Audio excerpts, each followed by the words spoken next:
We are told from the earliest moments of our lives that boys will be boys and girls will be girls. News stories about gender are everywhere today. Should people declared men at birth be allowed into women-only colleges? Can I use whatever washroom I fancy? Can women become men?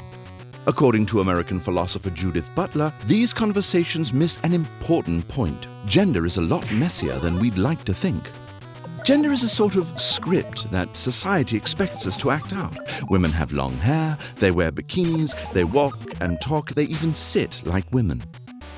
And men are expected to be manly. They walk like men, they talk like men, they pump iron, and they certainly don't get caught up with anything girly.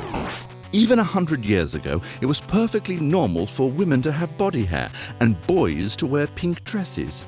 Norms have changed with society.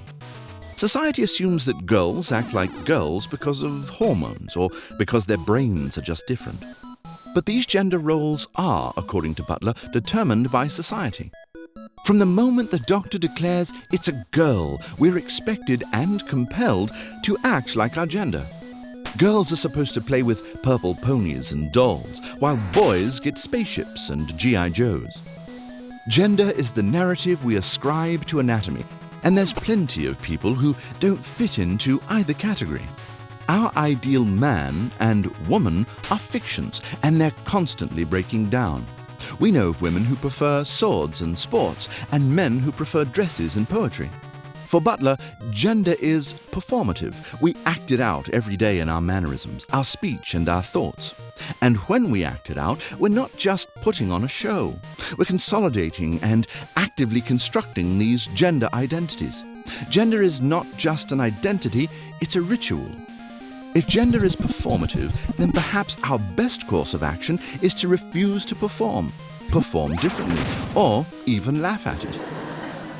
When we refuse to perform our gender script, the neat binary between men and women starts to fall apart. We see people with male anatomy who want to identify as female, and vice versa. For some, that means seeking surgery to change their anatomy. This begs the question, what is a real woman? To which Butler responds, there is none. Many others are quite content existing in a grey area between sexes and genders. It's this in-between area which exposes that gender is fluid. Identities serve to restrict our very being and exclude those who don't conveniently fit into the binary of men and women, such as homosexuals and transgender people.